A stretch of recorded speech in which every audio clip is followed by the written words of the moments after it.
अर्हन्ताणं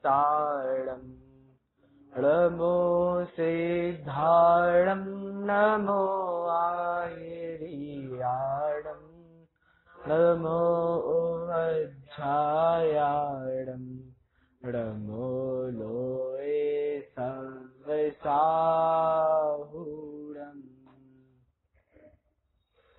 अरिहंत सिद्ध सूर्य उपाध्याय साधु सर्व अर्थे के प्रकाशी मांगलिक उपकारी है। तिनको स्वरूप जान रागते भई जो भक्ति काय को न माए स्तुति को चारी है। धन्य धन्य तुम ही से काज सब आज भय कर जोरी बारंबार वंदना हमारी है। मंगल कल्याण सुख ऐसो हम चाहते हैं। हो मेरी ऐसी दशा जैसी तुम धारी है। हो मेरी ऐसी दशा जैसी तुम धारी है। निम्मल झाण परेठिया कम कलंक डहेवी अपालद्धौ जेण परु ते परमपणवेवी।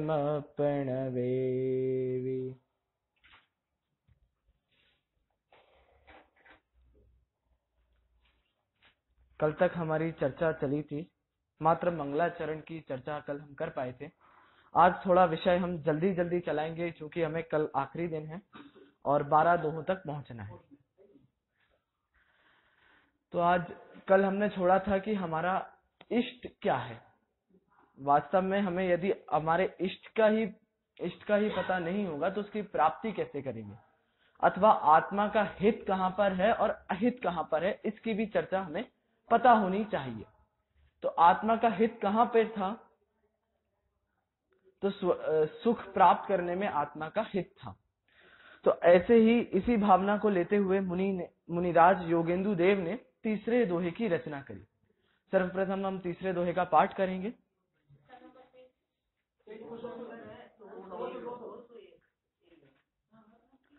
संसार हम भय बिया हम मोख हम लालसिया हम अपा संबोहन कयई दोहा एक मणा है। मोक्ष की अभिलाष अर भय बीते हैं संसार से है समर्पित यह देश ना उन भव्य जीवों के लिए।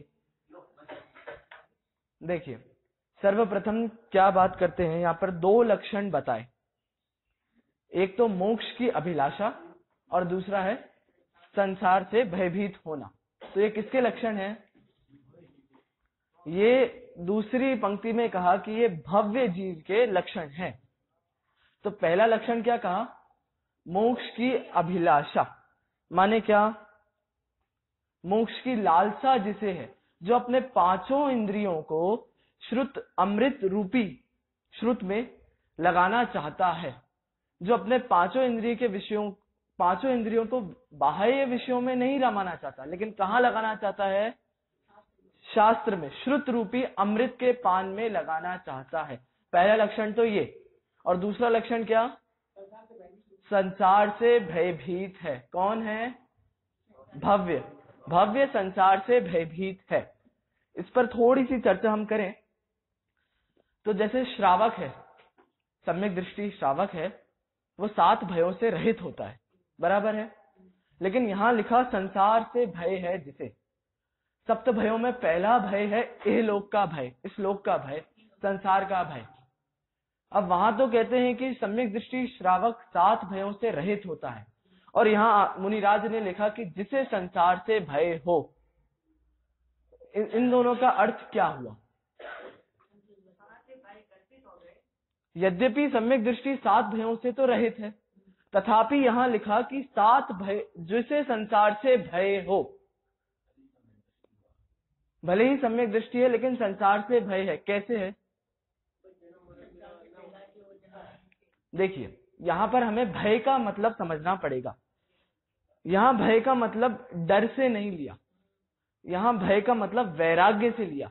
देखिए, जैसे एक बच्चा है, उसके एग्जाम टाइम, अभी मौसम चल रहा है एग्जामों का, तो उसके एग्जाम टाइम अभी चल रहा है और उसकी मम्मी उसको टीवी से दूर रखती है, खेलने नहीं देती है, खाना भी थोड़ा लिमिटेड ही देती है जिससे ज्यादा खा के सोना जाए। हाँ, तो अब ये बताइए आप, वो जो बच्चा है वो क्या टीवी से डरता है? या बच्चा खुद ही मैच्योर होगा तो वो कहेगा यार फोन से दूर रहो, फोन से भय खाता है। तो मुझे बताइए, ये जो भय कर रहा है वो बच्चा, ये उसका गुण है या अवगुण है? वह बच्चे का गुण है। अब क्यों गुण है?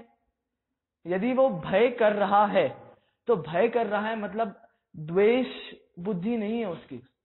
उसके गेम्स में, फोन में, खाने में, टीवी में द्वेष बुद्धि नहीं है। ना तो राग ही बुद्धि है, ना तो अच्छा जानता है ना तो बुरा जानता है। अब भैया बुरा जानेगा तो क्या आपत्ति है, और अच्छा जानेगा तो क्या आपत्ति है? तो यदि बुरा जाने, टीवी को बच्चा बुरा जानेगा तो क्या आपत्ति है? एग्जाम टाइम में द्वेष बुद्धि से टीवी को छोड़े तो क्या आपत्ति है? तो फिर ऐसे ही श्रावक भी द्वेष बुद्धि से संसार छोड़े तो क्या आपत्ति है? द्वेष बुद्धि से संसार को छोड़े तो क्या आपत्ति है? सच्चा वैराग्य नहीं है। ऐसे ही वो सच्चा स्टूडेंट नहीं है जो द्वेष बुद्धि से गेम्स को छोड़े, वहां तो उसकी वीतरागता रूपी बुद्धि है। यदि द्वेष बुद्धि से छोड़ता तो आप बताइए एग्जाम खत्म हो गए। अब द्वेष बुद्धि से छोड़ा था तो फिर खेलेगा क्यों, टीवी देखेगा क्यों, खाना ज्यादा खाएगा क्यों? क्योंकि उसने तो द्वेष बुद्धि से छोड़ा है। ऐसे ही यदि उसे अच्छा मानता वो, तो एग्जाम टाइम में पढ़ाई कैसे करता? उसी में लगा रहता। इसी प्रकार श्रावक जो है उसे संसार से भय तो है, लेकिन भय यानी क्या? वो डरता नहीं है संसार से, वो भीरुता वाला लक्षण उसके पास नहीं है। तो उसके पास क्या है? ना तो वो अच्छा जानता है ना तो वो बुरा मानता है। अच्छा जानेगा तो संसार में ही लगा रहेगा, तो कोई दिक्कत ही नहीं फिर। और बुरा मानेगा फिर संसार को छोड़ेगा तो वो वीतरागता नहीं है, वो साम्य भाव नहीं है, वो तो द्वेष बुद्धि से उसने संसार को छोड़ा है। तो इस प्रकार का हो गया ये श्रावक का लक्षण। अब ये किसके लिए कहा?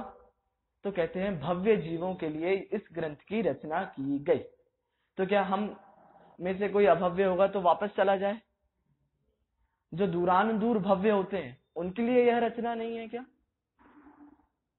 बताइए।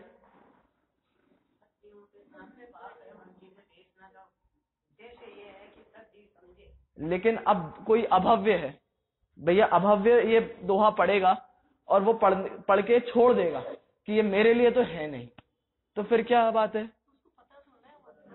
एक तो ये बात है कि उसे पता नहीं, कदाचित पता चल जाए तो देखिए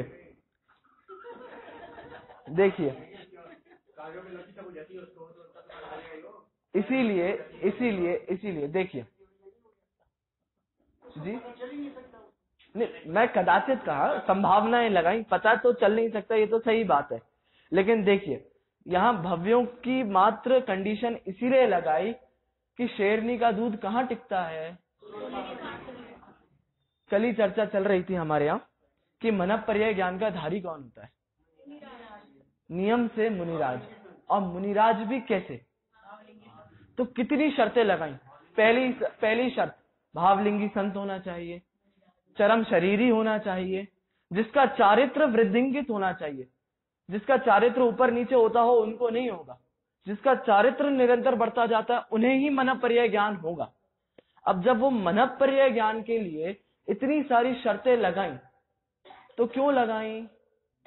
कि भैया ये इसका क्राइटेरिया है, जिसके पास ये पात्रता होगी उसे ही मनःपर्याय ज्ञान होगा। वैसे ही यहाँ ये दो गुण बता दिए कि जिसे मोक्ष की अभिलाषा है और जो संसार से डरता है। ये दो क्राइटेरिया, ये दो पॉइंट्स बता दिए। अब जिसके पास है वह तो हो गया भव्य। अब जिसके पास नहीं है वह अपने आप ही समझ लेना कि अभव्य है। बराबर है। चलिए आगे चर्चा करते हैं। यहाँ भय की जगह हमें अपनी बुद्धि से ही विरक्त ले लेना चाहिए। और भी भव्य की चर्चा करते हैं तो एक और छंद आता है, तत्प्रति प्रीति चित्तेन येन वार्तापि ही श्रुता निश्चितो स भवेद भव्यो भावी निर्वाण भाजना। तो इनसे भी हम पता लगा, यद्यपि हम पता तो नहीं लगा सकते, एक अंदाजा अनुमान मात्र लगा सकते हैं। अब अभव्य है, वह कदाचित ये सुनने आ जाएगा, कदाचित ग्रंथ को खोलकर पढ़ने लगेगा, पढ़ेगा लेकिन समझेगा नहीं। अब समझने भी लगे तो ग्रहण नहीं करेगा। इसलिए यहां कहा कि जो भव्य है, जो मुमुक्षु है, मुमुक्षु माने क्या? मोक्ष जाने की जिसे इच्छा हो, अभिलाषा हो, तो वो ही यह ग्रंथ को खोलेगा, पढ़ेगा, सुनेगा, समझेगा और नवनीत रूप में जो कल हमने चर्चा करी थी सार को ग्रहण करेगा। तो इस प्रकार से यह तीसरा दोहा कहा। इसी में आगे आगे आएगी वो गाथा, आगे दोहों में आने वाली है। हाँ, मोक्ष का निदान नहीं, देखिए मैं बताता हूँ। देखिए एक बच्चा है, वो यूपीएससी की तैयारी कर रहा है, आईएएस यूपीएससी सिविल सर्विसेज की तैयारी कर रहा है। अब वो तैयारी को तो एक तरफ रख दे, लेकिन दिन प्रतिदिन 24 घंटे यही सोचे, यार मैं आईपीएस बन जाऊंगा तो ये बड़ी बड़ी गाड़ियां होंगी, इतने लोग मेरे पीछे होंगे, इतने लोग मेरे अंडर में होंगे। तो क्या ऐसे सारे विचारों से वह यूपीएससी का निदान बंद करता है? या मात्र इतने विचारों से ही वो यूपीएससी क्लियर करके आईएएस बन जाएगा? तो यहाँ मोक्ष के निदान की बात नहीं है। हम ये इतना पढ़ते हैं तो क्या हमें मोक्ष का निदान हो जाएगा? इतना ही सस्ता मोक्ष होता, इतना ही सरल मोक्ष होता तो फिर कहना ही क्या। अभिलाषा तो होती है ना, यहाँ लिखा हुआ है, देखिए साफ साफ लिखा है, मोक्ष हम लालस्याहम, लालसा है जिसे मोक्ष की, वही है श्रावक, वही है भव्य, और उसी के लिए यह रचना की गई है। चलिए अब आगे,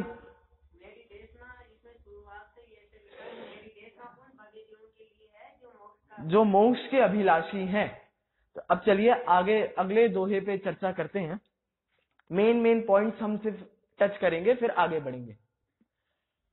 कालु अणाई अणाई जियु भवसाय रुजि अनंतु मिच्छा दंसन मोहियऊ न विसुह दुख जिपत्तु अनंत है संसार सागर जीव काल अनादि है पर सुख नहीं बस दुख पाया मोह मोहित जीवने। देखिए क्या बात कही, यह काल कैसा है? ये काल अनादि से है और कब तक रहने वाला है? क्या कभी ऐसा समय आने वाला है कि कहीं भूत भावी या वर्तमान पर्याय न हो? क्या ऐसा कभी कोई काल आएगा जहां भूत भावी वर्तमान पर्याय न हो? तो ऐसा कभी काल आने वाला नहीं है। अब जब यह काल अनादि का है, इस काल में, ये काल अनंत काल तक रहेगा, तो इस काल में रहने वाले संसारी जीव वह कब तक रहने वाले हैं और कब से हैं? तो अनादि से हैं और अनंत काल तक रहने वाले हैं। जैसे गन्ने में रस कब से है? जब से गन्ना है। तिल में तेल कब से है? जब से तिल है। ऐसे ही संसार में काल कब से है या काल कब से है? तो अनादि से है। जब से यह संसार है तब से यह काल है। तो अनादि से काल और अनंत काल तक रहेगा। आगे, यह संसार सागर अनादि का है और इसमें जीव काल अनादि से है। इससे और एक बात निकलती है कि पहले तो जीव शुद्ध था और फिर बाद में अशुद्ध हो गया हो, ऐसा है क्या? तो जीव अनादि से कैसा है? अब बताइए मुझे, आपने कहा जीव अनादि से शुद्ध है, आप लोग नक्की करिए, शुद्ध अथवा अशुद्ध। इसलिए कहा गया जिनागम स्यादवाद रूपी है। बराबर। अभी मात्र हम इसे द्रव्य अपेक्षा से देखें तो जीव शुद्ध है, और कोई व्यक्ति निश्चयाभासी मात्र इतना ही ग्रहण कर ले कि भैया मैं तो शुद्ध हूं, तो क्या आपत्ति आएगी? पहली बात तो वह यदि शुद्ध होता तो उसे निरंतर आत्मा का अनुभव होता, पहली बात। दूसरी बात, उसे निरंतर आत्मा के अनुभव होने के साथ आत्मा का आनंद भी मिलता। तो ऐसा है क्या मम्मी जी, आपको आनंद अभी मिल रहा है? जोड़ों का दर्द नहीं मिल रहा?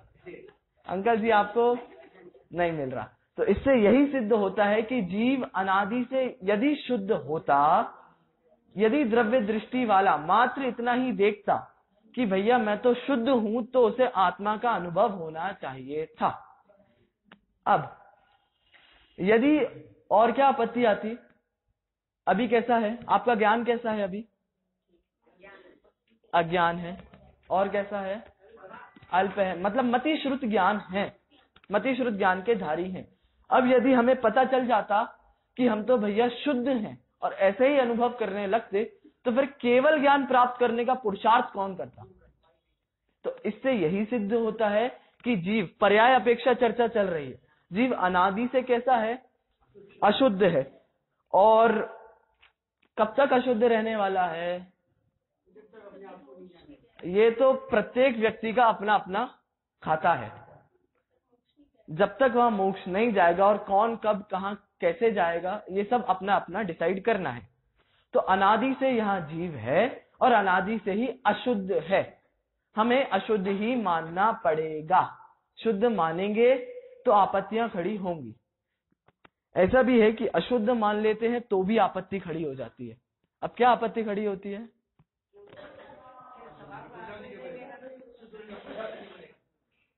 एक तो ये बात है कि आप पुरुषार्थ, वहां भी पुरुषार्थ का लोप हो जाएगा। और दूसरी बात ये होती है कि बहुत से ऐसे जीव हैं जो मात्र कर्मों को ही बलवान मानते हैं, कर्मों को ही मानते हैं कि उन्होंने आत्मा को पकड़ रखा है, और इस कारण क्या करते हैं? वह कुछ काम ही नहीं करते, वह भय खा जाते हैं, वह डरते हैं कि यदि मैंने कुछ कर दिया तो कर्म आ जाएंगे, फिर मैंने कुछ कर दिया तो फिर कर्म आ जाएंगे, फिर मैं संसार में रहूंगा, मैं कभी तो शुद्ध हो ही नहीं पाऊंगा, मैं ऐसा हूं, मैं वैसा हूं। तो ये भय खाता है। तो इसलिए यहाँ ये भी आपत्ति है कि हमेशा से शुद्ध मानो तो भी आपत्ति, हमेशा से अशुद्ध मानो तो भी आपत्ति। इसलिए यहाँ हमें स्यादवाद लगाना पड़ेगा। द्रव्य अपेक्षा से तो शुद्ध, पर्याय अपेक्षा से अशुद्ध। अब ये शुद्धता और अशुद्धता, अथवा ये अशुद्धता मिथ्यात्व का कारण, इस अशुद्धता का कारण क्या है? मिथ्यात्व है। तो देखिए, मिथ्या दंसण मोहियऊ, इस मिथ्या दर्शन के मोह से मोहित होकर यह जीव क्या कर रहा है? णवि सुह दुख जिपत्तु, सुख तो नहीं पाता है और दुख ही पाता है। अब ये मिथ्यात्व कैसा है? देखिए, सम्यक दर्शन कितने प्रकार का? प्रकट करने की अपेक्षा कितनी प्रकार का? तो प्रकट करने की अपेक्षा कैसे हमें प्रकट हो, इस अपेक्षा से 2 प्रकार का, निसर्गज और अधिगमज। ऐसे ही मिथ्यात्व कितने प्रकार का? मिथ्यात्व कितने प्रकार का? अब देखिए बिल्कुल, मिथ्यात्व भी 2 प्रकार का, अधिगमज और निसर्गज। ये प्रयोग कहाँ किया गया? ये प्रयोग सर्वार्थ सिद्धि में किया गया। निसर्गज और अधिगमज के नाम से तो सर्वार्थ सिद्धि में प्रयोग किया, छह ढाला में ग्रहित अग्रहित के नाम से प्रयोग किया।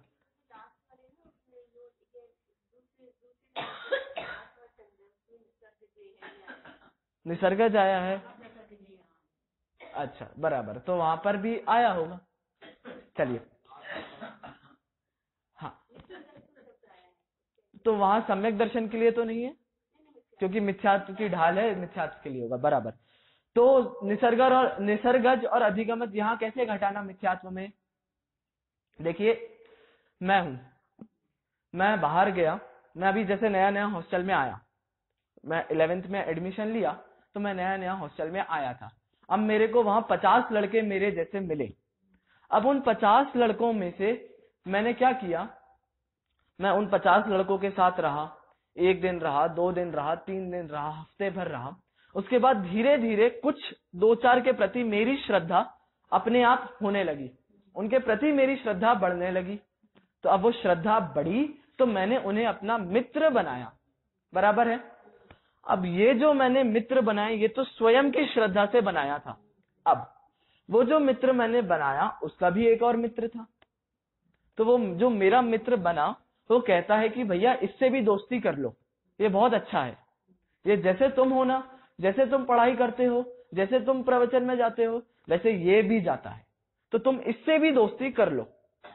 तो यहाँ पर 2 दोस्तियां हुई। पहली दोस्ती तो मैंने खुद के श्रद्धांत से करी थी, और दूसरी दोस्ती मैंने उस मित्र के कहने से करी। ऐसे ही निसर्गज मिथ्यात्व और अधिगमज मिथ्यात्व। निसर्गज मिथ्यात्व तो जो अनादि से जीवादि तत्व संबंधी 7 भूलें चल रही हैं, वो है किसी के परोपदेश के बिना ग्रहण की गई ये भूलें हैं। और अधिगमज मिथ्यात्व कैसा, कि इस भव संबंधी जो परोपदेश पूर्वक, जैसे उस मित्र के कहने पर मैंने मित्र से दोस्ती करी, वैसे ही किसी अन्य के कहने पर जो मैं कुगुरु, कुदेव, कुशास्त्र आदि में रमा, तो ये हो गया अधिगमज मिथ्यात्व। तो इस प्रकार से मिथ्यात्व के भी हम और भेद खोल सकते हैं। अधिगमज मिथ्यात्व के भी हम कैसे भेद खोले? एकांत, विनय, संशय, विपरीत, अज्ञान, इस प्रकार के भी और हम भेद खोल सकते हैं। तो उनकी चर्चा तो हमें यद्यपि पता है, इसलिए हम यहां करेंगे नहीं। तो इसके कारण अब क्या हुआ, इन 2 मिथ्यात्वों के कारण हमने क्या किया? देखिए चौथा पद, णवि सुख दुख जिपत्तु, निरंतर दुखी भोगा, सुख नहीं भोगा। अब अभी मम्मी जी ने कहा था कि हमें तो यहाँ सुख है, आपने कहा था हमें यहाँ भी सुख है। अब आप बताइए, यहाँ तो कहते हैं कि अनादि से मिथ्यात्व के कारण हम दुख भोग रहे हैं, और यहाँ बैठे व्यक्ति कहते हैं कि हमें तो दिन भर तत्व श्रवण का समय मिलता है, मंदिर जाते हैं, सुबह से पूजन आदि करते हैं, स्वाध्याय करते हैं, हमें तो बहुत ही सुख है। तो अब फिर यहाँ क्या विरोध आया? एक तो कषाय का सुख है, मंद कषाय का सुख है, तो कषाय का ही तो सुख है। अब कषाय 2 प्रकार की, तीव्र या मंद। टोडरमल जी ने कहा स्वर्ग जाने का कारण क्या है? पुण्य नहीं कहा, वहां मंद कषाय कहा। तो इस प्रकार ये सुख तो हमें भाषित होता है कि ये मंद कषाय से मिला सुख है। क्या वास्तव में यह सुख है? यह तो सुखाभास है। देखिए चाय का कप, एक यहाँ मंदिर में, यहाँ का मतलब यहाँ मंदिर में, यहाँ नहीं, यहाँ मतलब संसार में। हमने मंदिर की बात की है, घर की बात नहीं की है। तो मंदिर में भी आपको यह सुख कब तक रहने वाला है? और ये सुख किसके द्वारा उत्पन्न हो रहा है? जिनवाणी से हो रहा है, इंद्रियों से हो रहा है, क्या आत्मा से हो रहा है? अतीन्द्रिय सुख अनुभूत, ये शुभ राग है, ये पुण्य बांधेंगे आप इससे, और पुण्य बंधे हो चाहे पाप बंध हो, कारण क्या है? बंध तो बंध है, संसार में ही रहेगा। तो इसीलिए यह जो सुख है वह इंद्रिय जनित है, यह शास्त्रों से हो रहा है, पर के निमित्त से हो रहा है। टोडरमल जी ने सम्यक ज्ञान चंद्रिका पीठिका, वहां पर ही यह चर्चा करी कि भोग का अभिलाषी वह तर्क देता है कि भैया शास्त्र पढ़ने से कुछ नहीं होगा, आप तो बस दिन भर भोगों में रहो, भोगों में लगे रहो, पंचेंद्रिय की सुखों की प्राप्ति करो। तो वहां कहते हैं कि जिस प्रकार किसी को खाज हो गई, खुजली हो गई, अब वह किसी से खुजाए तो तब तो उसे आनंद मिलता है, लेकिन उसके बाद क्या हालत होती है उस व्यक्ति की? और जलन होती है। आयोडेक्स को हम कहीं लगाएं तो ज्यादा मल लें तो ज्यादा जलन होती है, और लेकिन लगा के छोड़ दें तो थोड़ा सही होने लगता है। तो ऐसे ही कहते हैं कि यह पंचेंद्रिय के विषयों में झंपापात करता है। वहां शब्द डाला झंपापात, मतलब बार बार वहां जाता है, झपट्टे मारता है। ऐसे ही यहाँ पंचेंद्रिय के सुखों में कहीं कहीं तो उसकी पूर्ति हो गई। अब मंदिर में बैठे हैं हम, यहाँ तो अभी हमें सुनने मिल रहा है, तो हमारे पंचेंद्रिय के विषयों की सुख की पूर्ति हो गई तो हमें अच्छा लगता है। अब यदि नहीं हुई तो वहीं बुरा लगने लगेगा। एक बात, हमारे मन के अनुसार नहीं हुई तो भी बुरा लगने लगेगा। और ये कब तक है सुख? क्षण का है। यहां से आप बाहर निकलेंगे तो दुख ही दुख है, और अंदर भी आएंगे तो भी दुख ही दुख है। जब तक हमें यहाँ दुख का भी भासन नहीं होगा तब तक हम इसी सुख को सुख मानकर सिर्फ यहीं बने रहेंगे। कहते हैं बराबर। अब कहते हैं कि ये जो बाल सफेद आप लोगों ने किए हैं वो कैसे किए हैं? देखिए, बाल सफेद करने का भी अभिमान करता है और कहता है भैया ये बाल सफेद मेरे ऐसे ही नहीं हुए। तो कैसे हो गए? तजुर्बे से हुए। मंदिर में मैं 50 साल से यहाँ बैठ के प्रवचन सुन रहा हूँ। इतने तो प्रवचन सुने, इतनों के प्रवचन सुने और इतने ग्रंथों पर प्रवचन सुने। इतना प्रवचन सुन लिया कि अब उसको गद्दी पर बिठा दो तो प्रवचन करने भी लगेगा। तो वो कहता है कि भैया मेरे जो बाल सफेद हुए हैं वो इस कारण हुए हैं। इतना अनुभव करा है, मैंने भी इतने ग्रंथ पढ़े हैं, इतना ज्ञान लिया है। लेकिन पुरुषार्थ सिद्धि उपाय में आचार्य क्या कहते हैं कि भैया ज्ञानी के बाल सफेद करने में और अज्ञानी के बाल काले करने में भी अंतर है। कैसे है कि ज्ञानी के जो बाल सफेद होते हैं वह इस कारण होते हैं कि उसके हृदय में पवित्रता इतनी बढ़ गई है कि वे बालों तक आ गई है। बराबर। और उस अज्ञानी के बाल जो डाई लगा लगा के काले कर रहा है, वह डाई ना भी लगाए तो भी काले ही है, क्योंकि उसके हृदय की कलुषता इतनी है कि वो बाहर आते आते बालों तक में आ गई। तो इस प्रकार वो कहते हैं कि आप पंचेंद्रिय के विषय और काले करना चाहता है तो एक तो करेला, दूजा नीम चढ़ा। तो यहाँ कहते हैं कि यहाँ स्वाध्याय में भी सुख माना तो पंचेंद्रिय के विषयों की ही तृप्ति में सुख माना। तो क्या वास्तव में सुख है? क्या नहीं है। चाय का कप लीजिए, चाय का कप, अब कप में क्या, चाय भरते जाइए, भरने पर, पूरा भरने पर भी उसे भरते जाइए, तो उस चाय के कप में से बाहर क्या निकलेगा? पानी निकलेगा, दूध निकलेगा, शक्कर निकलेगी, जो भरा है वही निकलेगा। चाय का कप चाय से भरते जाएंगे तो चाय ही बाहर निकलेगी। ऐसे ही सुख कहाँ है? अंदर है, आत्मा में है। अब जब आत्मा में ही सुख है तो सुख कहाँ से मिलने वाला है? बाहर से मिलने वाला है क्या भैया? ग्रंथों से मिलने वाला है क्या? देखिए इसी योगसार में आगे शायद 53 या 54 नंबर के दोहे में कहने वाले हैं, शास्त्र पढ़ता जीव जड़ पर आत्मा जाने नहीं, बस इसीलिए वह जीव निर्वाण को पाता नहीं। तो क्या कहा वहां पर? यह जीव शास्त्र तो इतने पढ़ता है लेकिन वहां पर क्या संज्ञा दी गई? वहां जड़ की संज्ञा दी गई। शास्त्र पढ़ता जीव जड़। जड़ माने क्या? इसकी बुद्धि कुंठित हो गई है। ये चेतन है, यद्यपि चेतन है फिर भी अचेतन जैसे काम करता है, मात्र इसी में ही मन लगाता है, वह जड़ बन जाता है। लेकिन जब तक यह शास्त्र पढ़ता है लेकिन यह आत्मा को नहीं जाने तब तक इसका काम होने वाला नहीं है। तो इसीलिए कहा कि यह काल अनादि का है। यहाँ जीव अनादि से है। अनादि से कैसे है? अशुद्ध है, पर्याय अपेक्षा से अनादि से अशुद्ध है। अभी अशुद्धता भी किसके कारण है? तो तीसरा पद कहा कि मिथ्या दर्शन के कारण है। मिथ्या दर्शन के भी दो भेद कहे, निसर्गज और अधिगमज। उसके बाद क्या कहा कि इस मिथ्यात्व से मोहित होकर यह जीव अनादि से दुख ही भोग रहा है। अब आपको जहां जहां भी सुख लगे वहां समझ लेना यह सुख नहीं है। मंदिर में सुख नहीं है, स्वाध्याय में सुख नहीं है, पढ़ने में सुख नहीं है, सुनने में सुख नहीं है, यह सब सुखाभास है। सब दुख ही दुख है। चलिए आगे की दोहे पे चर्चा करते हैं। 5वां दोहा। जय भी हऊ चौ गई गमन, तो पर भाव चहे ही, अपा झायहि निम्मलऊ, जिम सुख सख लहे।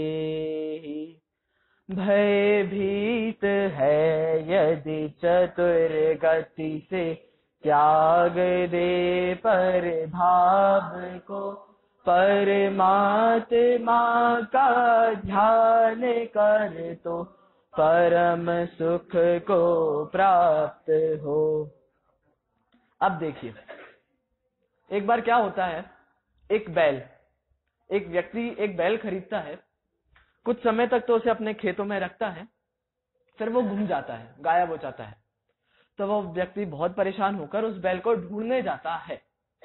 वो ढूंढते ढूंढते पहुंचता है लोहार के पास, और लोहार से कहता है कि भैया आपने मेरे बैल को देखा क्या? तो लोहार पूछता है तुम मेरे पास क्यों आए हो? तो वो कहता है भैया आपने इसके नाक कान छेदे थे, आपने इसके पाँव में छेद करा था, नाक कान में छेद करा था, तो आपको पता होगा, इसलिए वो हो सकता है आपके पास आया हो, आपको जानता है। तो पता लोहार क्या कहता है? लोहार कहता है उस बैल के नाक कान छेदने में उसे बहुत दुख हुआ था, और वह बैल कभी ऐसी जगह वापस नहीं जाएगा जहां उसे बहुत दुख की प्राप्ति हुई हो। अब उसी प्रकार यहां चतुर्गति में 84 लाख योनियों में हमें क्या प्राप्त हुआ? क्या अब हम उस बैल से भी गए बीते हैं? या बैल की तो बैल बुद्धि है ही, हमारी भी बैल बुद्धि है, तो यह विचार हमें करना है। वह तो अविवेकी है, हम तो विवेकी हैं। तो अब जहां हमें इतना दुख मिला, अनादि से इतना दुख भोग कर आए, पुनः वापस वहीं जाना है क्या? हम बार बार कहां जाते हैं? पुनः पंचेंद्रियों के विषयों में जाते हैं, पुनः चतुर्गति में घूमने के कारणों का बंध करते हैं। तो देखिए यहाँ कहते हैं कि यदि भयभीत हो चारों गतियों से, तो क्या करो? अब वो बताते हैं कि भैया अब यदि तुम्हें डर लगता है तो अब सुनो क्या कहते हैं। तो देखिए तीसरे दोहे में तो संसार शब्द का प्रयोग किया था, दोहे में, मूल दोहे में संसार शब्द का प्रयोग किया, और 5वें दोहे में किसका प्रयोग किया? चौगई, मतलब चार गति। वहां तो संयुक्त रूप से कह दिया कि जिसे संसार से डर हो। अब वो कोई शिष्य होगा तो उसने पूछा होगा कि भैया ये संसार क्या? तो आगे दोहे में भी कह दिया कि चार गति यानी संसार। तो जिसे भय है चार गति से या संसार से, अब वो क्या करे? तो अब कहते हैं तो पर भाव चाहिए ही। अब क्या करना है? अभी आगे चर्चा आएगी, उसकी भी करेंगे हम। पुण्य के योग में दुख नहीं लगता, दुख लगता नहीं है लेकिन रहता तो है। अब जैसे बराबर, अब देखिए तो क्या करें कि प्रभाव को छोड़ें। अब प्रभाव यानी क्या? किसको छोड़ना है और किसको ग्रहण करना है? तो प्रभाव को तो सबसे पहले कहा छोड़े, तो प्रभाव से भी हमें तात्पर्य समझना पड़ेगा, अन्यथा हम यही समझेंगे कि प्रभाव माने तो व्यापार आदि कार्य, घर के कार्य, कषायों के कार्य, पाप संबंधी कार्य। हमें स्वाध्याय, मंदिर, पूजन, दान, भक्ति, जप, तप, ये प्रभाव लगेंगे ही नहीं। क्या ये प्रभाव है? मंदिर आना प्रभाव है? ये नक्की पहले करना पड़ेगा कि ये पुण्य, ये शुभ भाव होने से प्रभाव है। देखिए शुभ भाव से क्या उत्पन्न है? शुभ भाव से, शुभ भाव के उदय में अथवा शुभ कर्मों के उदय में राग होता है, राग का बंध होता है। और आत्मा का स्वभाव कैसा है? अबंध स्वभावी है, वीतरागी स्वभाव का है। अब यदि आप आत्मा को राग को आत्मा का स्वभाव कहोगे तो यह आत्मा के साथ हमेशा रहने वाला रहेगा, कभी इसका नाश नहीं होगा। अब जब ये आत्मा का स्वभाव नहीं है तो आत्मा का क्या हुआ? विभाव हुआ, पर भाव हुआ। तो यहां कह दिया तो पर भाव चाहिए ही। द्वेष को तो छोड़ना ही है, राग को भी छोड़ना है। अब कोई व्यक्ति होते हैं, हम तो स्वाध्यायी हैं, अपन तो सब अध्ययन किया है, तो अपने में ये प्रश्न तो कम संभावना है उठने की, लेकिन कहीं अन्यथा हम बाहर ये कहेंगे कि भैया मंदिर आना छोड़ दो, दया दान भक्ति पूजन छोड़ दो, तो वो क्या प्रश्न करने वाला है? तो वो तो ये कहेगा कि भैया यदि हम पुण्य करना छोड़ देंगे तो स्वर्ग में कैसे जाएंगे?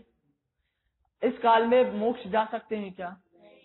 तो वो कहेगा भैया मोक्ष का रास्ता तो बंद है, कहीं ना कहीं तो भैया स्थान लेना पड़ेगा। मनुष्य से मनुष्य में इतने अच्छे तो काम किए नहीं है और उसको जाना है स्वर्ग। तो कहेगा कहीं तो 4 गतियों में से स्थान लेना पड़ेगा, मोक्ष का रास्ता बंद है, तो कहाँ जाएं? पुण्य करो, मंदिर आओ, स्वाध्याय करो, प्रवचन करो, सुनो और स्वर्ग चलो।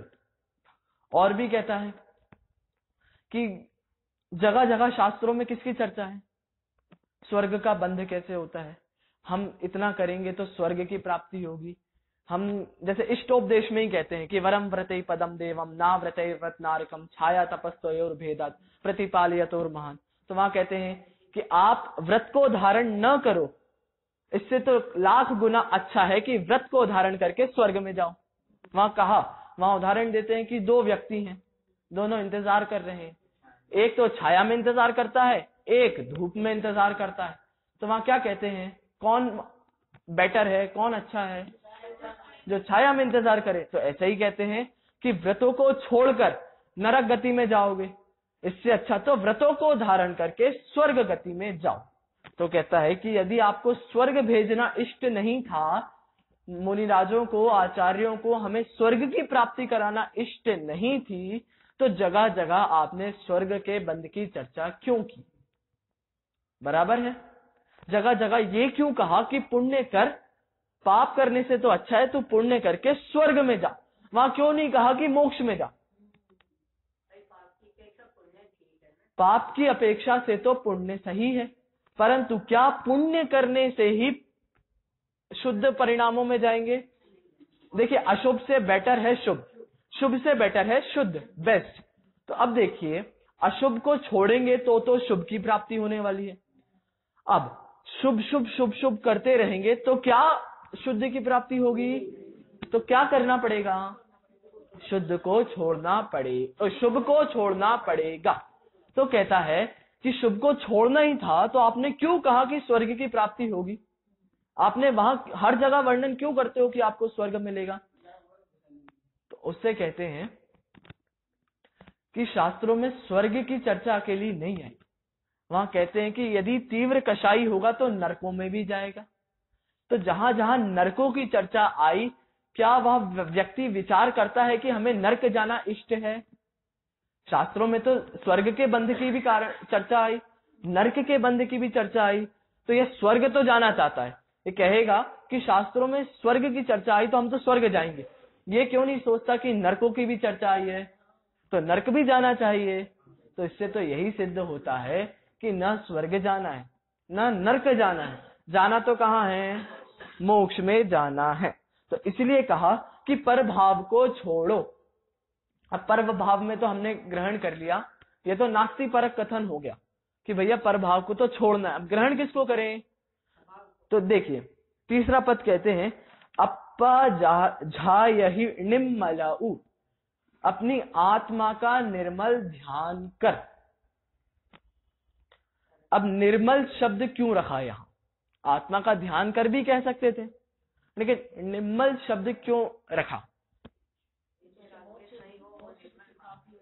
देखिए, अब ये निर्मल तो अशुद्धि के निषेध के लिए रखा कि ध्यान अशुद्ध नहीं होना चाहिए या अशुद्ध आत्मा का ध्यान नहीं होना चाहिए। ध्यान तो किसका होना चाहिए? एक निर्मल शुद्ध आत्मा का ध्यान होना चाहिए।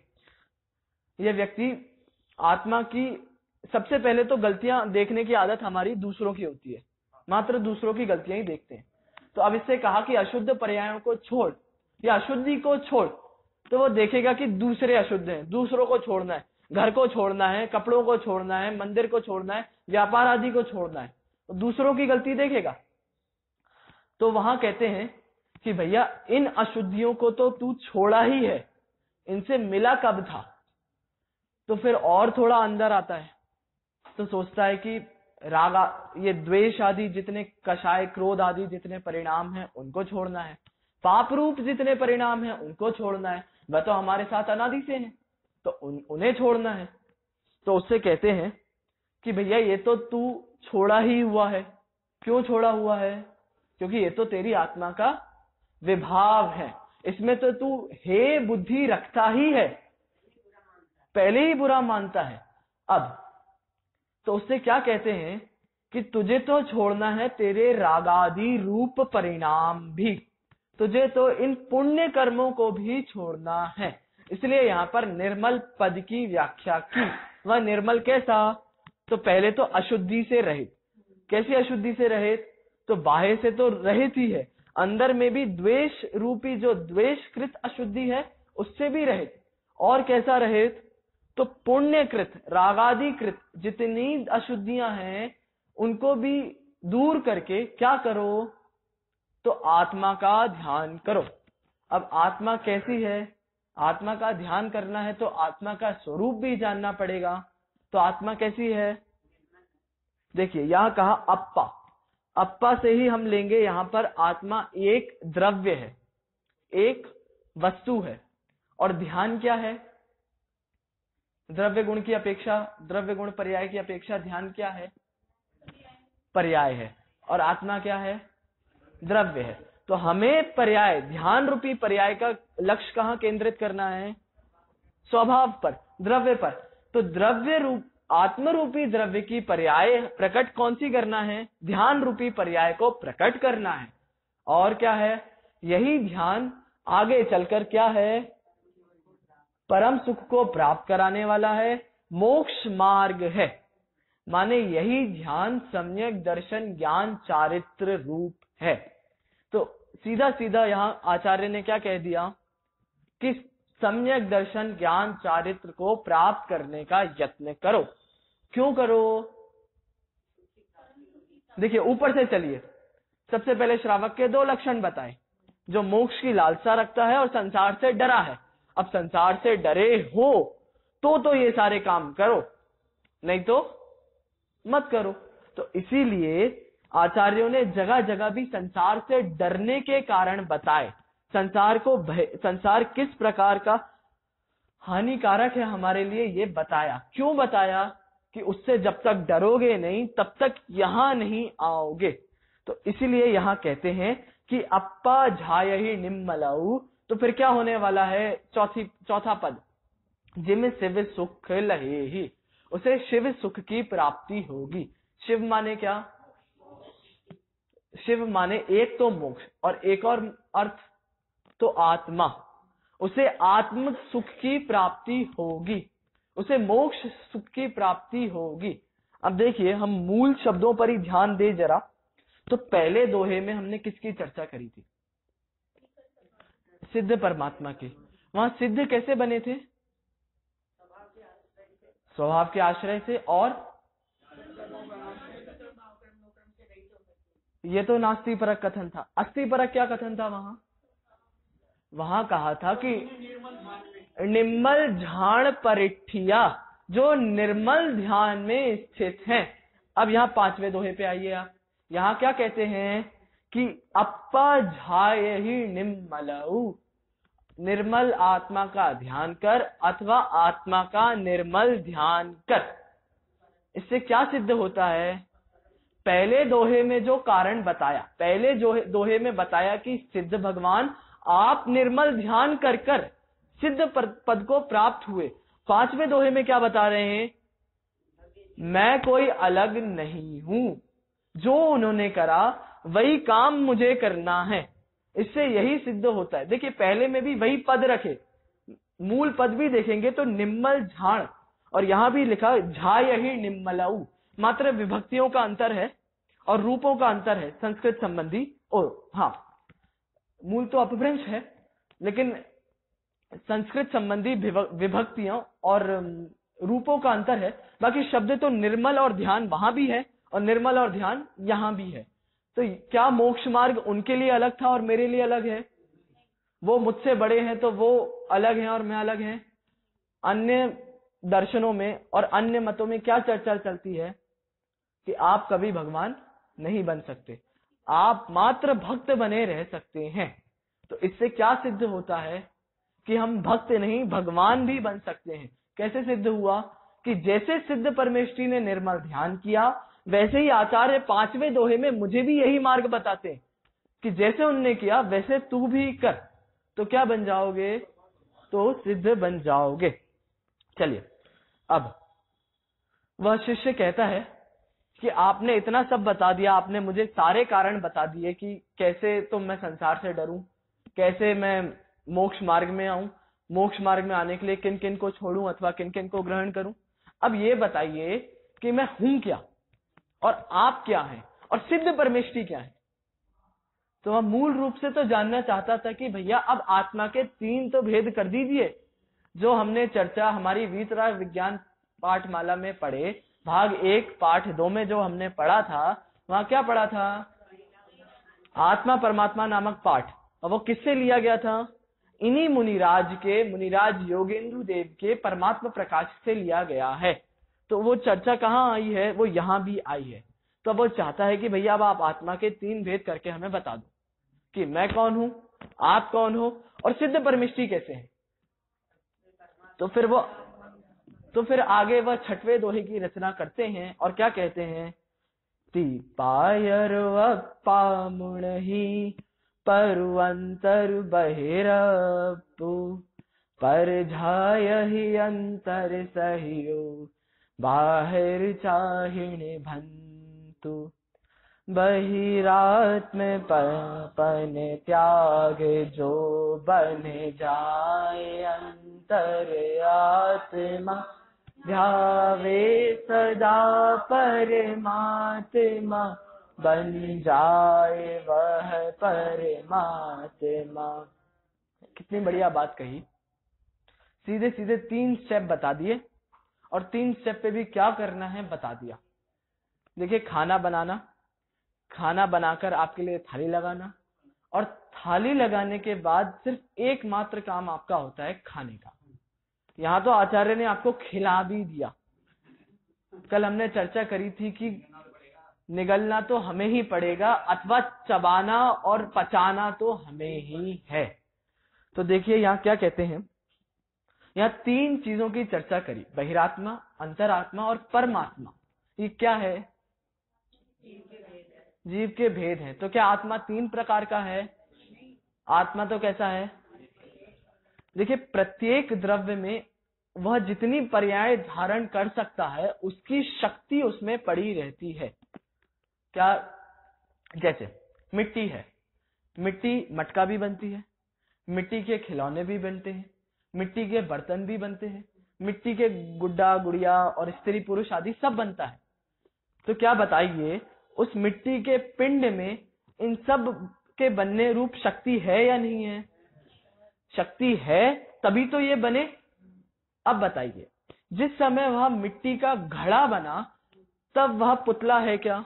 मिट्टी का क्या बोले हम, स्त्री पुरुष या खिलौना है क्या?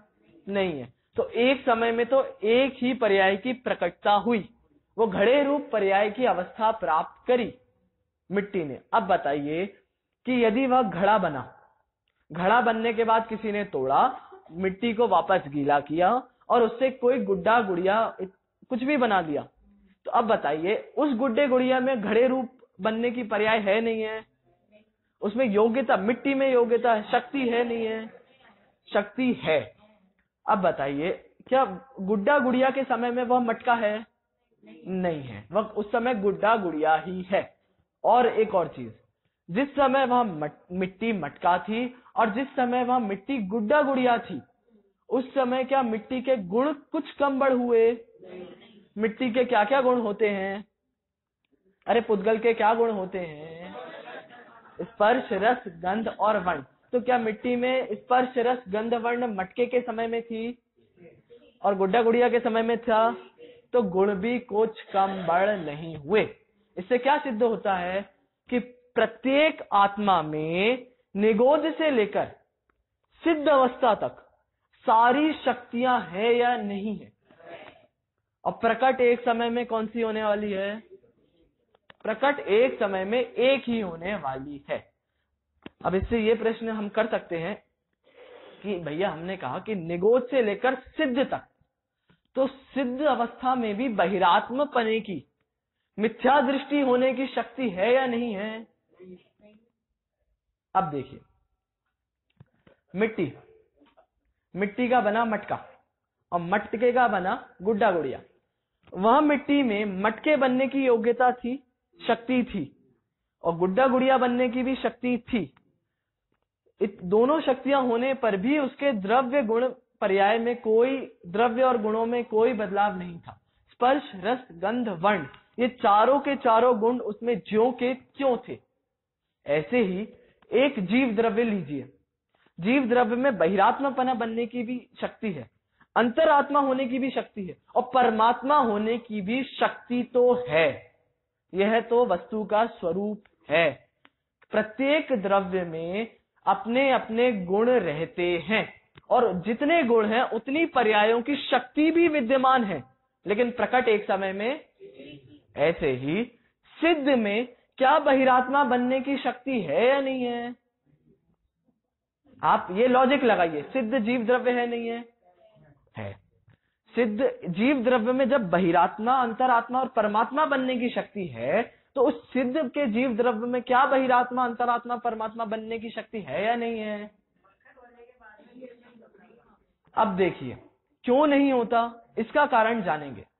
यद्यपि सिद्ध परमात्मा में बहिरात्मा बनने की शक्ति तो है, लेकिन वह कभी बनेगा नहीं। क्यों?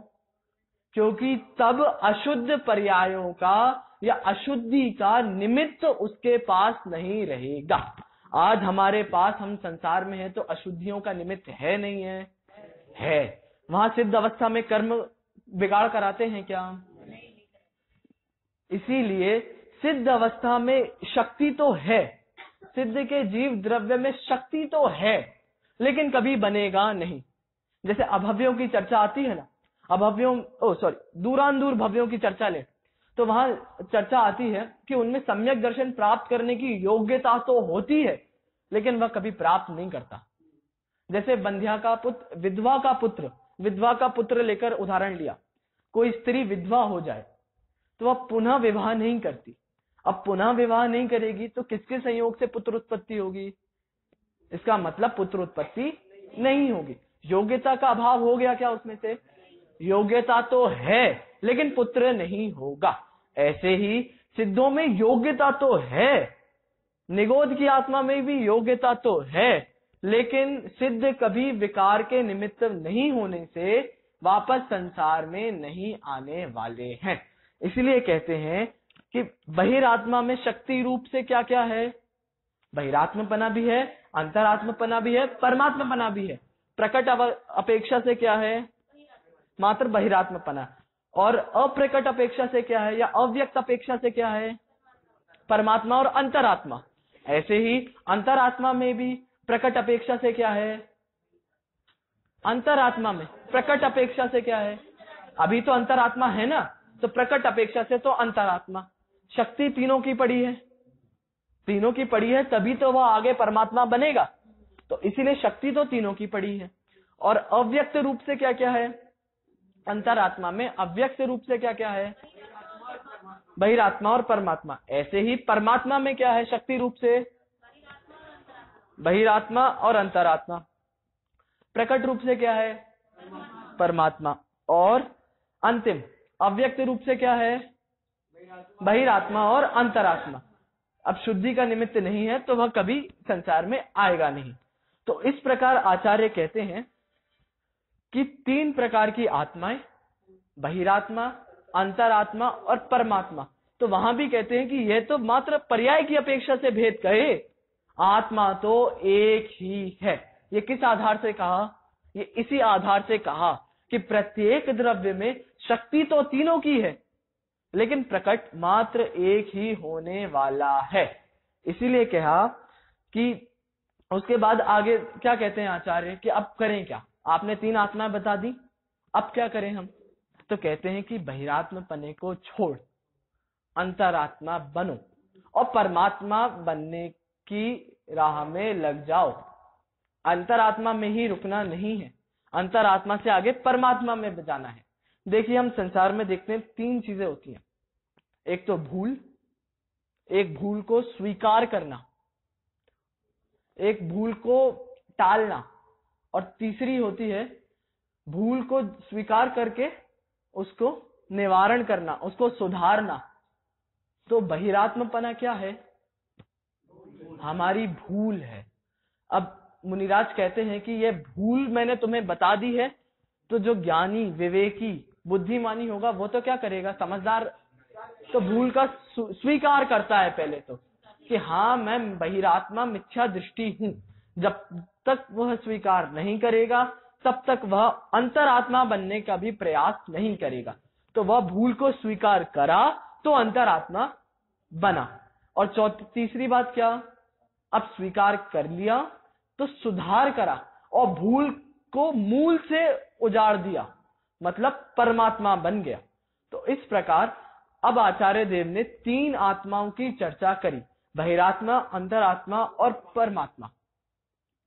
समय हो गया है, एक दोहा और लेकर खत्म करें, मतलब आज यदि एक और ले लेंगे तो कल के हिसाब से हो जाएगा। चलिए, तो अब वह शिष्य पूछता है कि यह बहिरात्मा तो आपने बता दिया, अंतरात्मा परमात्मा भी बता दिया, अब इसमें से मैं कौन हूं, या कोई बहिरात्मा होगा तो उसका लक्षण क्या होगा।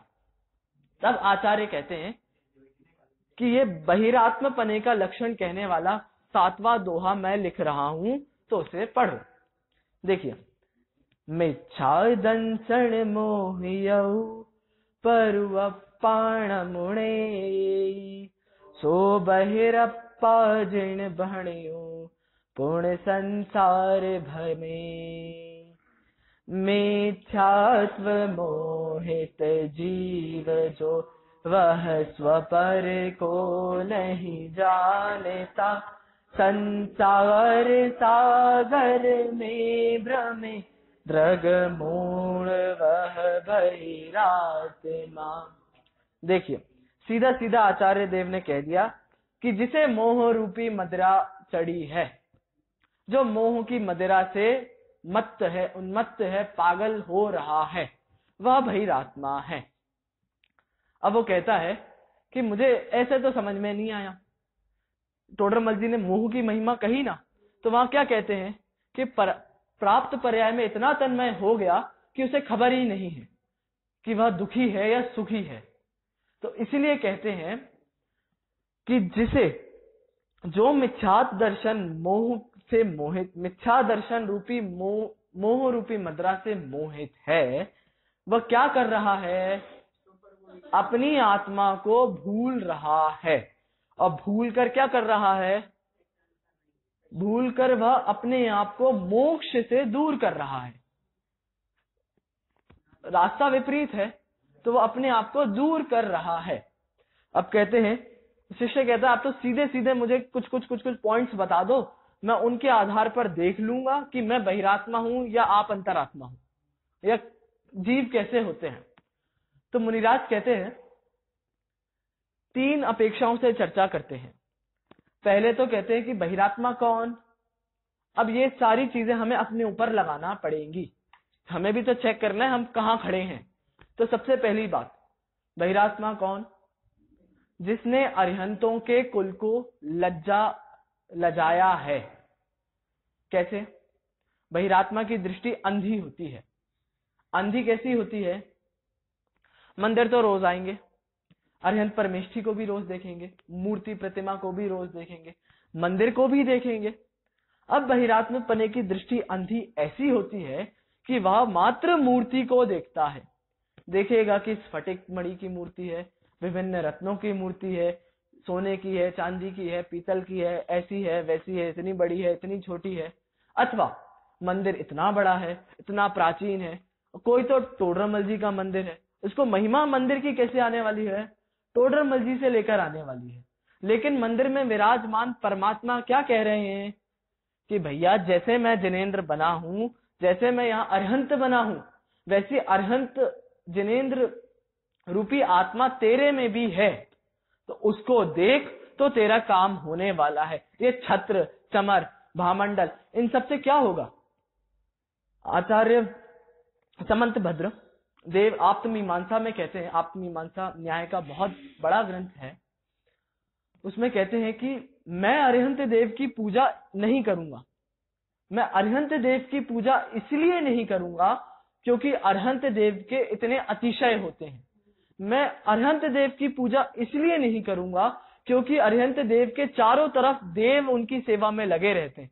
मैं अरिहंत देव की पूजा इसलिए नहीं करूंगा क्योंकि उनका समव शरण लगता है, क्योंकि ये तो अन्य कुदेवों का भी हो सकता है, अन्य रिद्धिधारियों का भी हो सकता है।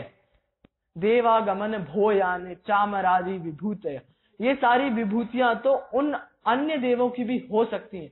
मैं तो कैसे देव को नमस्कार करूंगा, अथवा मैं देव को क्यों नमस्कार करूंगा? तो जो वीतरागी, सर्वज्ञ और हितोपदेशी होंगे उन देवों को नमस्कार करूंगा। और क्यों करूंगा? क्योंकि जैसा उनका स्वरूप है वैसा वो मुझे बता रहे हैं, इसलिए भी मैं उन्हें नमस्कार करूंगा। तो पहला पॉइंट तो ये हुआ कि वह अरहंतों को भी ठीक तरीके से नहीं देखता है, उसकी दृष्टि कैसी है? अंधी है। दूसरा पॉइंट, जिनवाणी माँ की बात नहीं मानता। एक बच्चा अपनी माँ की बात ना माने तो वह बच्चा कैसा है? कपूत है, नालायक है। अब ये सारे विशेषण हम बच्चे को तो नहीं दे रहे हैं, अपने आप को दे रहे हैं। मूठ राजस्थानी में मूड मूड मूड बराबर है, मूड। तो मूड कहा, मूर्ख कहा, तो ये सारे विशेषण हमें दिए गए क्योंकि जिनवाणी हमारी माँ, और हम जिनवाणी की बात न माने तो कैसे कहे? मूर्ख कहे। अब कोई माँ की तारीफ करना चाहे तो माँ की तारीफ कैसे, किन किन तरीकों से की जाती है? मेरी माँ बहुत अच्छी है, मेरी माँ बहुत सुंदर है, मेरी माँ बहुत अच्छा खाना बनाती है, मेरी माँ सबका ध्यान रखती है, मेरी माँ घर की सफाई बहुत अच्छे से करती है, मेरी माँ मुझे पढ़ाती है, मेरी माँ मुझे सुबह उठाती है, जल्दी सुलाती है। ये तो हो गई माँ की तारीफ। अब बताइए, क्या यह वास्तविक माँ की तारीफ है? माँ की तारीफ तो उसकी ममता से होती है। माँ तो माँ होती है, उसकी तारीफ करो तो उसकी ममता से करो। ये सारे काम तो कोई भी कर लेगा, ये सारे काम तो नौकर नौकरानी भी करते ही हैं और करेंगे। लेकिन माँ और नौकरानी में क्या फर्क है? एकमात्र ममता का, अथवा जिसने हमें उत्पन्न किया है उसका। तो इसी प्रकार यह जिनवाणी हमारी माँ है। अब जिनवाणी की तारीफ करना चाहे तो कैसे करें? जिनवाणी इन आचार्यों ने लिखी है, जिनवाणी इतनी पुरानी है। हमें गंधहस्ती महाभाष्य जो कि अप्राप्य है, उसकी महिमा कैसे आती है? बहुत से लोगों को तो उसकी महिमा इसलिए भी आती है कि वह अप्राप्य है। ये क्या बात हुई भैया? प्राप्त नहीं है इसलिए उसकी महिमा आ रही है।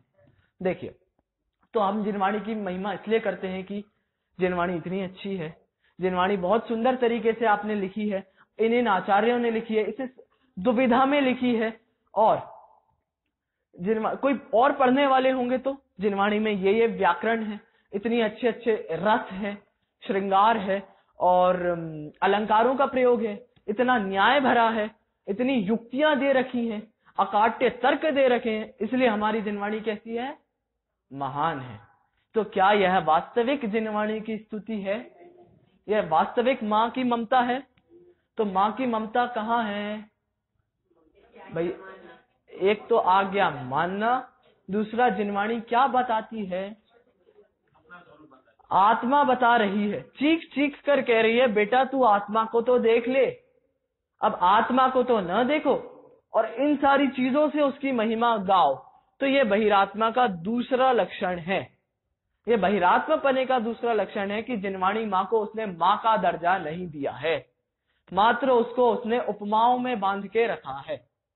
तीसरा लक्षण, सच्चे गुरु का यथार्थ श्रद्धान नहीं होता अथवा गुरु की पहचान नहीं होती।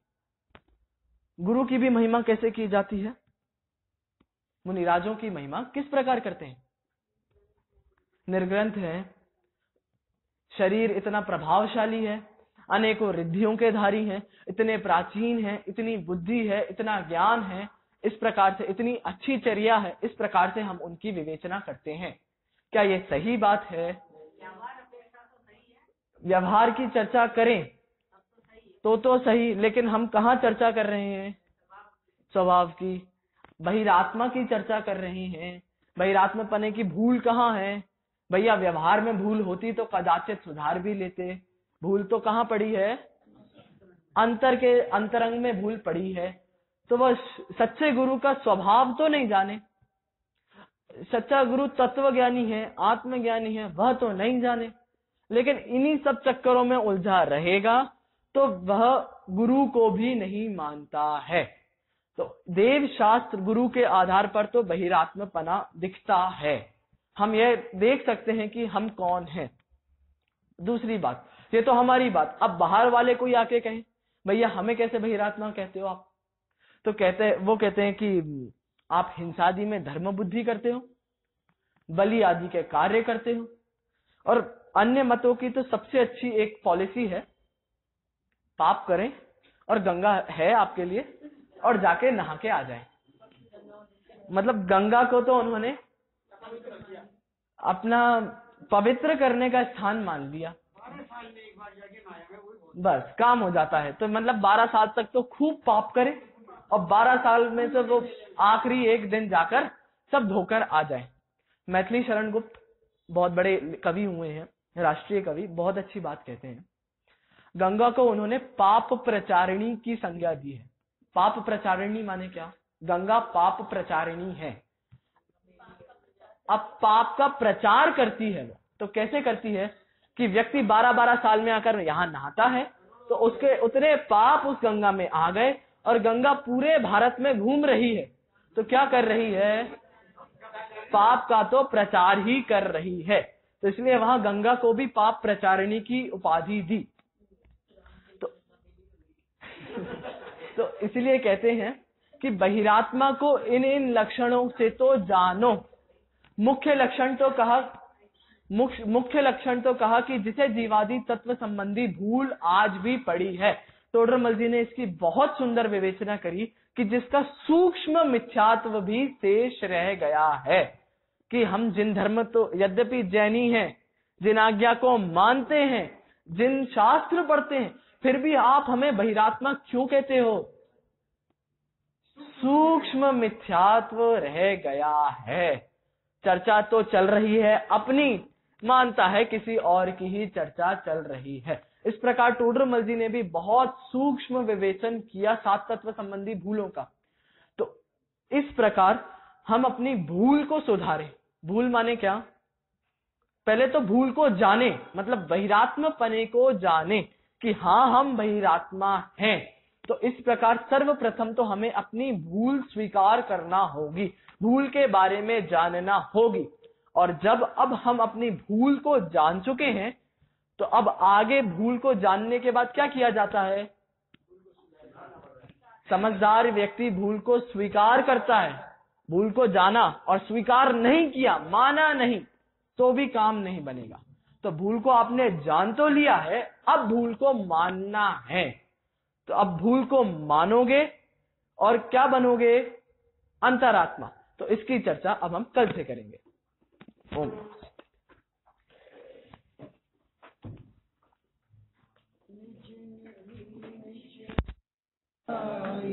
यह